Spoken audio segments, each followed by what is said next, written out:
Olá, turma! Tudo bem com vocês? Muitas saudades, não é verdade?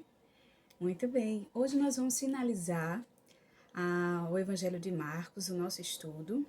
E hoje nós vamos estar falando, o tema é ser discípulo no Evangelho de Marcos. Nós vamos ver um pouquinho como é ser esse discípulo no Evangelho de Marcos, tá bom?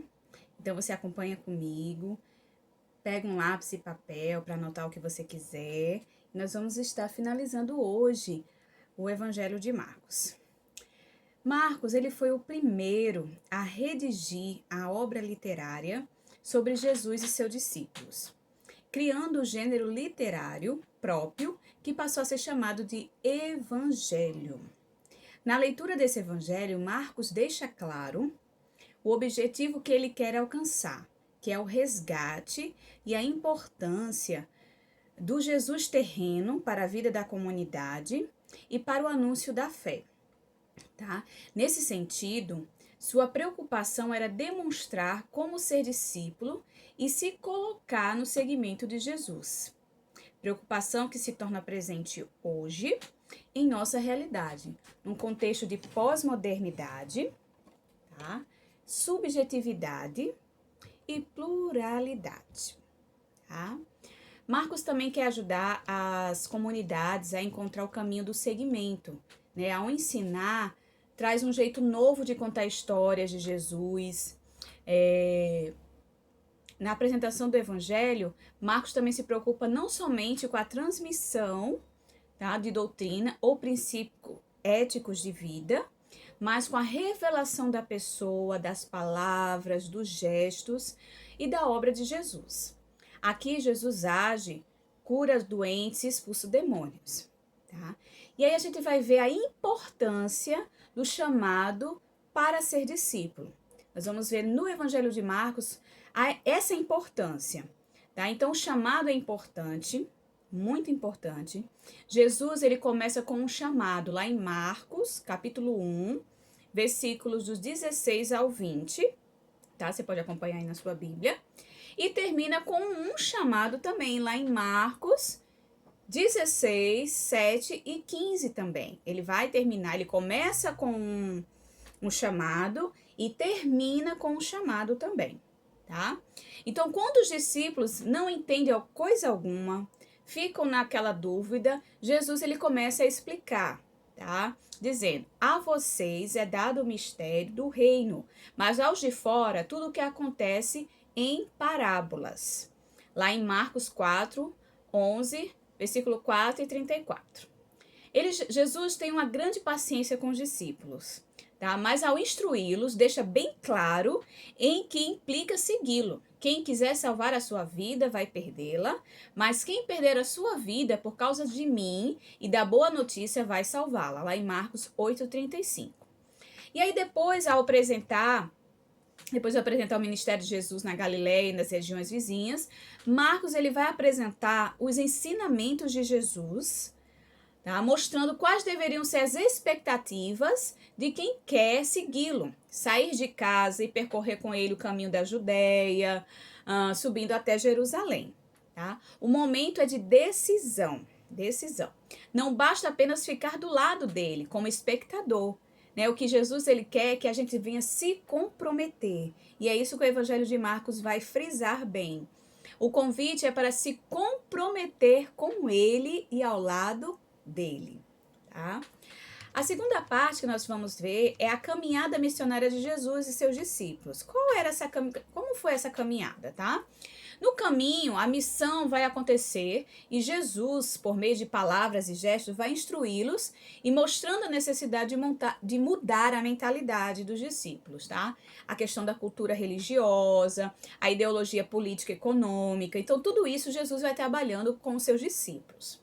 Ele não só propunha, mas reivindicava a questão das inversões de valores. Tá? Jesus sempre frisou muito essa questão. Então, as instruções de Jesus para os discípulos são radicais, são bem firmes, insistem para não escandalizar ninguém, tá? E que ninguém deixe de crer nele, em Jesus.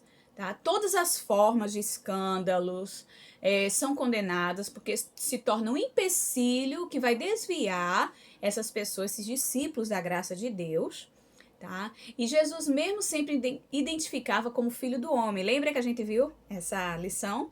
Ele mesmo se colocava como filho do homem, dizendo da sua autoridade, da sua morte, da sua ressurreição.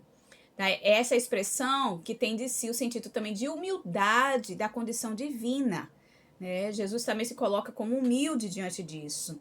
E ele rejeita qualquer interpretação gloriosa, messiânica sobre a sua pessoa. Jesus era muito discreto nessa questão de ser o Messias. Ele não se vangloriava disso, mas ele era aquele servo humilde que se colocava na posição de servo. As características centrais do Filho do Homem e Mestre era curar, restaurar vidas e sua dignidade com base na compaixão e na fé. Né, os discípulos de Jesus, que faziam o caminho junto com ele, rumo a Jerusalém, não entendiam como ele realizava as curas, principalmente a expulsão de demônios. Tá? E ao pedir explicações para Jesus, a sua resposta era para que a realização das curas, a centralidade e a fé e muita oração. Então, Jesus frisava muito na questão da fé e na questão da oração. Nesse sentido, para o Evangelho de Marcos, a oração não é só um recitar de palavras mágicas, e sim a própria expressão da fé que se manifestava diante de Deus. A oração também expressava a união íntima, né, de Jesus com Deus e com o seu plano, porque só Deus pode abençoar, falar, libertar as pessoas, né, vencendo todo o mal. E aí, ao falar dessas exigências do reino, Jesus coloca a importância do serviço. Ele vai colocar muitas vezes que o maior deve ser o servidor de todos, né? O poder e a riqueza coloca a importância, seriam obstáculos para essa participação se entregando ao serviço e ao Senhor, tá? Nessa questão também da inversão de valores que Jesus fala, era inevitável passar pela cruz.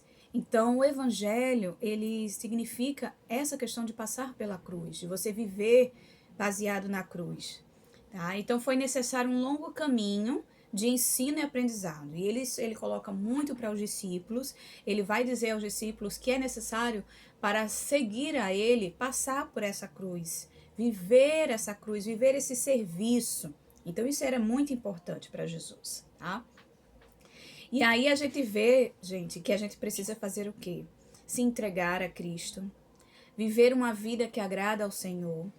E para ser discípulo, nós precisamos segui-lo. Segui-lo e falar do seu amor, falar do evangelho, né? Realmente viver esse evangelho. Então, essas são as características dos discípulos. A gente poder viver num mundo conturbado como a gente vive, que os valores são invertidos, que a vida se torna relativa, valores e princípios.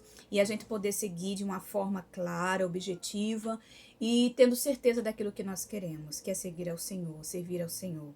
O que é certo, o que é errado é o errado. E que a gente possa transmitir essa mensagem para as pessoas.